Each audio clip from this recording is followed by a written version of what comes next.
inside the lockers and seat boxes.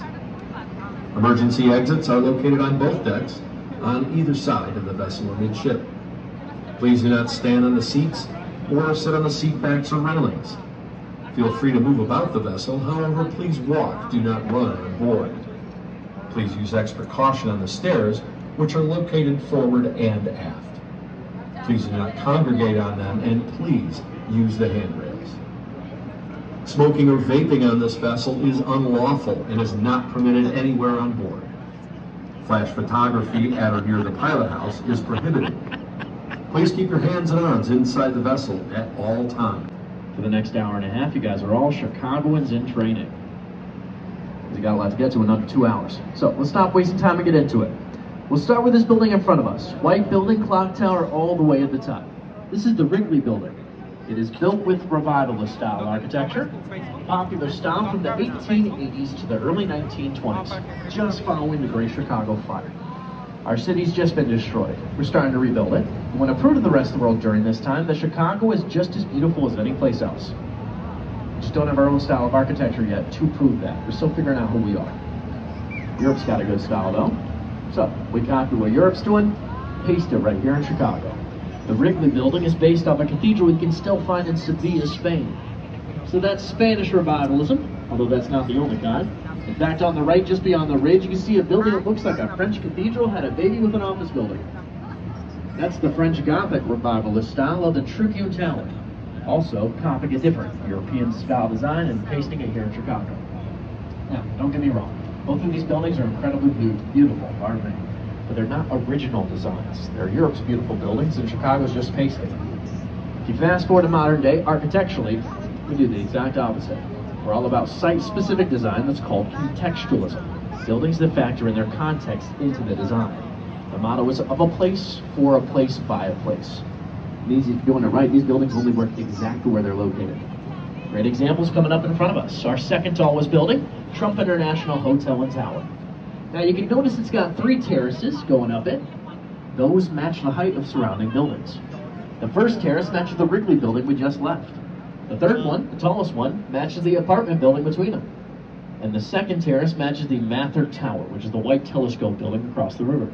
So its 3 terraces are matching 3 buildings. But on top of that, it's sandwiched between an all-white building, the Wrigley building, and an all-black building, the AMA building. So this grayish glass and steel is creating a transitional element between those 2 extremes. Again, blending all of its surroundings together to a single design. That's why it doesn't work the same if you move it even 2 blocks away. It's collaborating with its neighbors, which means it only works right here. That's the beauty of contextualist design. Speaking of right here, might look familiar. A lot of movies are filmed along this section of our river walk. The popular ones are Divergent, Rampage, where the Rock fights a giant gorilla and alligator, Transformers 3, filmed in the Jewelers building, that tan one with the dome shape on it, and also the ending of The Dark Knight. It's in a construction scene between the Batman and Joker. That was the unfinished Trump Tower. The movie came out in 2008, building finished 2009. Now if you are like me, and after the tour, you do want to move here, you might want to move into these buildings. For a studio or 1 bedroom, the listings go for $1,300 to $2,000 a month. Might not sound cheap depending on where you're from, but for downtown Chicago, it's the best deal you'll find. It's these 2 corn cobs on the right, Marina City Towers, iconic apartments from the 60s. But back when they were built in the 60s, not many other apartments downtown, so they're also self-sustainable. If you head inside, you can still find a grocery and liquor store, movie theater, bowling alley, swimming pool. The parking is on the lower levels, there are restaurants beneath that. Following the bridge, you can see where it gets its name. There's a functional marina in the basement. You can park it over there too. You can also get a better view of the parking situation here. Cars will only come out the backside twice. Don't worry, both intentional. One was a Steve McQueen movie called The Hunter. Another was an Allstate commercial. Did that done a few years ago. But it is somebody's job to valet park those. So if you ever feel like your job is stressful, just remember that. It'll probably be worse. Left-hand side, we got a small concrete building with 5-5 at the top. 5-5 West Wacker. We call it the Danny DeVito building because it's short, stubby, and between 2 supermodels. It is a brutalist building, which doesn't have to do with its brutal appearance like you might think. It's actually the material it's made of. Brutalism comes from the French term béton brut. It means raw concrete. In fact, Marina City that we just saw is also brutalism. Two very different designs, but made of the same raw concrete, so classified the same way. Also to the left, a little lower, is our Riverwalk. Fairly new addition to the city. Phase 3 finished in 2016. Cost $112 million. They added spots to grab a bite to eat or drink, like the Tiny Tap. There's an amphitheater coming up. There's spots to go fishing or dip your kayak in. But my favorite addition with the Riverwalk was a fish hotel. It sounds weird, but we added a spot where fish can hide from predators and boats that patrol the waters.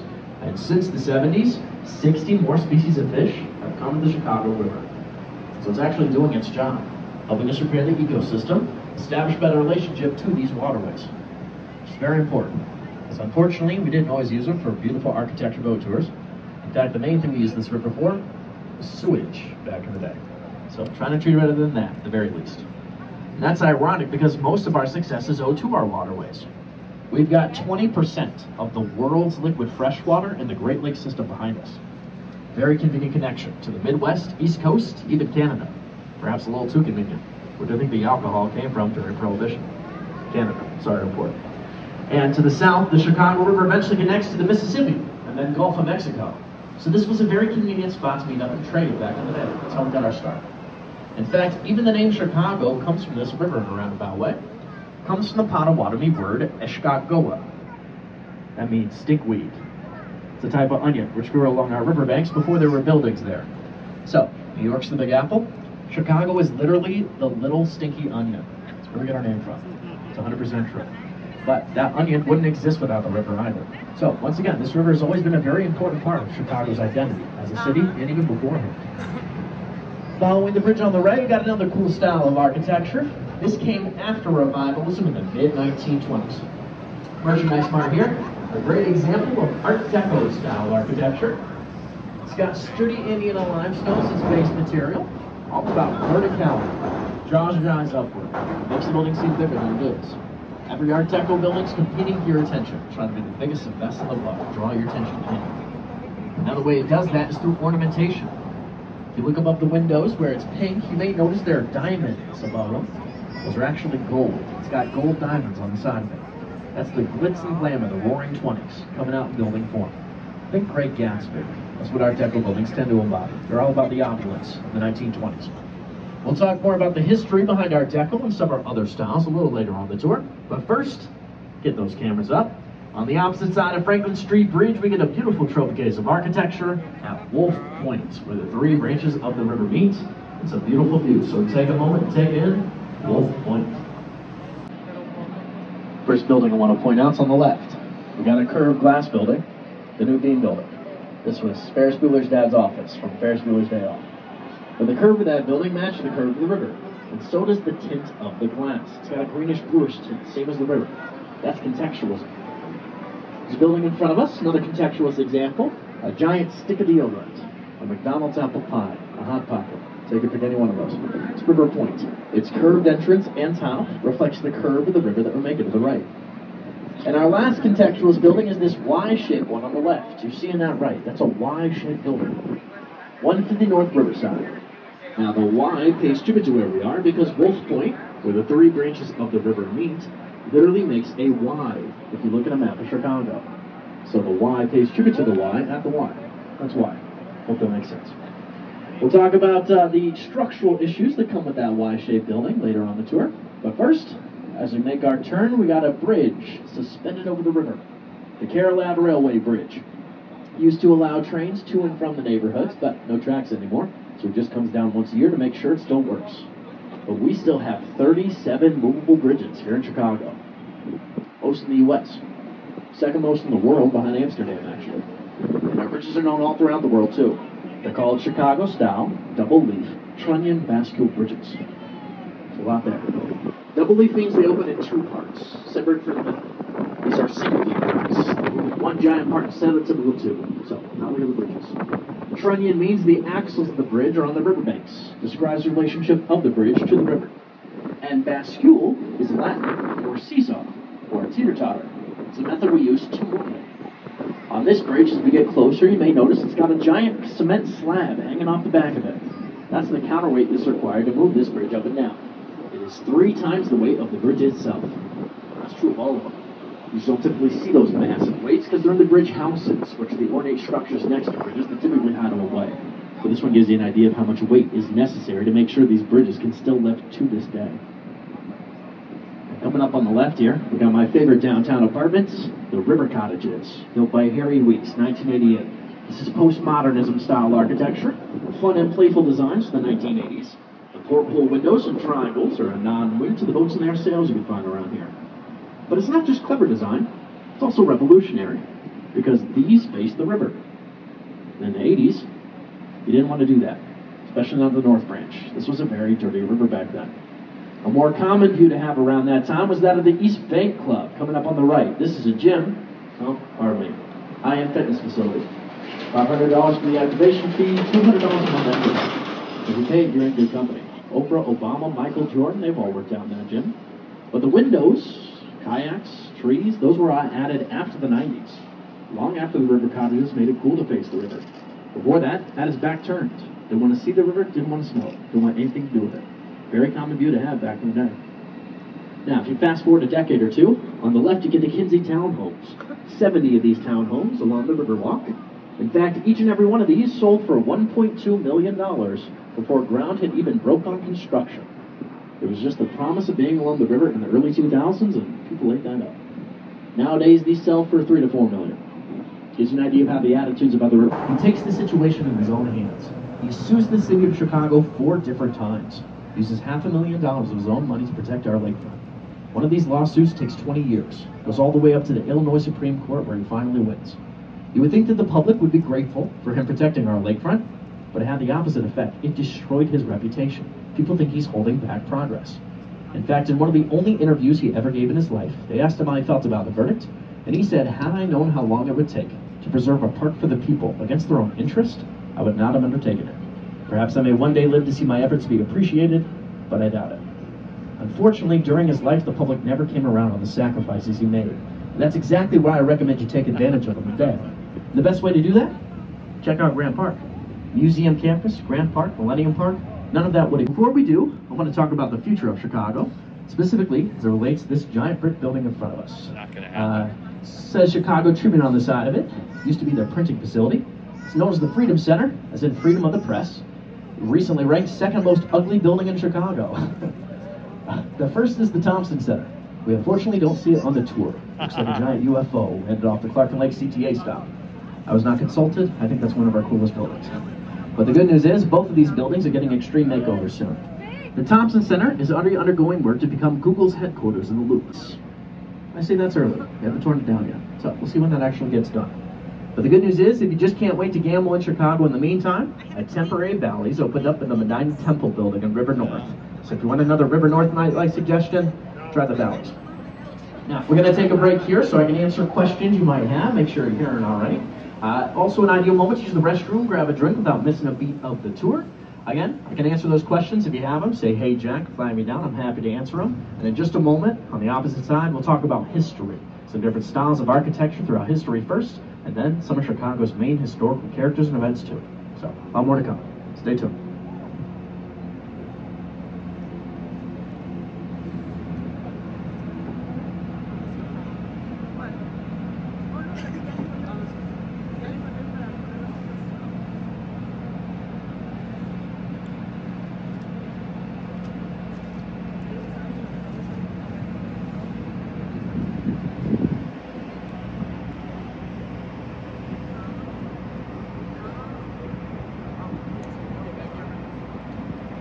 The city of Chicago wants to know what happened.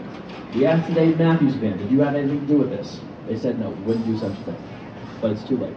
Chicago stopped the same. The back and forth continues until April of the following year, when those heroes at the East Bank Club released security camera footage of the incident, proving it was Steppenwolf that dumped sewage on all those poor tourists. The Dave Matthews Band then pays $300,000 in assorted fines to the victims and a minute excursion. You start to feel like, I don't know if I'm getting my money's worth today. I think it's worth remembering. The crappiest boat tour in Chicago already happened. It was August 8th, 2004, so I'll be grateful we're on this boat instead of that one, right? All right, let's cleanse the palate with some architecture, shall we? We'll talk a little bit more about our Y-shaped building ahead here, 150 North Riverside. Another reason it's shaped that way is because it's sandwiched between two things. Active Amtrak trains on one end and the Chicago Riverwalk on the other. So it can only use 20% of its lot space, and we just didn't know what to do with it. Because until recently, when technology allowed you to make a Y-shaped building, you're missing out on most of your space. Great photo in front of us there. L train crossing the Chicago Bridge. Try and snag it when you see it. But just because you can make a Y-shaped building now doesn't mean it's entirely structurally sound to do so. Which means this building's got to factor in our biggest structural issue called sway. We are the Windy City. We get a lot of lake effect wind, which means our taller buildings, or Y-shaped ones, are literally built to sway in that wind. We're going to talk about 3 different methods of sway reduction on the tour today. But now all you got to do is vault the 3rd floor of your building with steel I-beams, which is what our bridges are made of. Strong, but not attractive. So cover it up with stainless steel. You can still build all the way to the top. No issues. Look great doing it too. Again, a great timestamp for how technology is pushing architecture into the future. So on this next section of the tour, we're going back in time, talking about how architecture has evolved alongside history here in Chicago. Again, following the fire in the 1880s, we begin rebuilding with revivalism, copying and pasting European designs like the return to the workforce. So we need office buildings quick to accommodate that surge. Mies van der Rohe takes architecture back to its 3 most basic building blocks of modernism: skeleton, skin, and space. That's all you need. The skeleton is the steel aluminum frame that hold these buildings up. They wear their structure right on their sleeve. They're office buildings, so they're all business. They're not trying to wow you in the same way Art Deco does. They just got to be functional. Which also means the skin, typically your ornamentation or decoration of the past, isn't necessary. It's just floor-to-ceiling windows in this case. And the space are the plazas that surround each one. Now again, these are functional buildings, but the design is not very human. So, to accommodate that, the plazas are where you can enjoy your lunch, be around nature, feel like a little bit more than a cog in a machine. That's the psychological effect of space. There's no agenda behind it. It allows... That's international style. You can pull that out of any place in the world in the 70s. Architecturally, almost no change. They're pretty much the same. The biggest difference is we are now fitting in with a global scheme of architecture. And the idea of fitting in continues into the 80s, where a fork in the road emerges. One is postmodernism, the brick cottages we saw. We've been building boxes for 30 years, so some architects break down that box. Your individual attention. You lose sight of the big picture when you forget about your context. And so contextualist buildings, like this curved glass one, they flip the equation. They actively sacrifice their own ego, their identity, so they can collaborate instead of compete with neighbors. They blend different styles together, create more intentional collaborative neighborhoods as a result. Otherwise, your city feels more like buildings than a city. And intentional stuff, and still alive and well today as a style. But contemporary style architecture is not just about tech. It's using tech to create remixes, sort of like sampling old songs and making new ones with modern technology. We're doing the same thing architecturally now also. Great examples coming up on the left. Modernist building put itself on the map in 2014 with the map on itself. If you look up, there's a red box. That's where we are, remember? If you look up past that, you can also see the literal Chicago Y of Wolf Point with the 3 branches of the River Meet. Really makes a line on the map like that. And another remix is coming up here on the right. Art Deco style building, lit up pink, the old main post office. In the opening sequence of The Dark Knight, Joker ziplines onto the roof of this building, robs a bank, drives a bus through the side. So that's Gotham City Bank right there. It's also our old main post office. It might be saying kind of big for a post office. You'd be right, that's next to Aaron Montgomery Ward again. Montgomery Ward, Sears and Roebuck, sending millions of catalogs throughout the U.S. We need a big post office to accommodate that here in Chicago.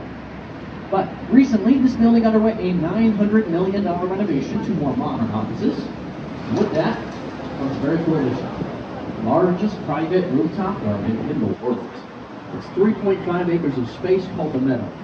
Comes complete with walking trails, basketball and pickleball courts, a bistro bar, all on the roof of this building. It's unfortunately private. It's got to work there or know someone who does get up there. If you know anybody, come find me. Still working on that connection. Do have good news though. The world's largest public rooftop garden is also in Chicago. It's Millennium Park. It's called Millennium Stations. We got the one on the tank down too. But all of this on the roof of the old main post office now makes it a green building. It's LEED certified. It stands for Leadership in Energy and Environmental Design. And here in Chicago, we have more LEED certified buildings than any other city in the U.S. You're quite literally reading America's Recharge. You may not be aware. But that catches up to modern day through an architectural lens. We're going to go back in time once more through a historical lens. Talk about some of the important characters and events of Chicago's past that were busy during that time, shaping us into who we are today.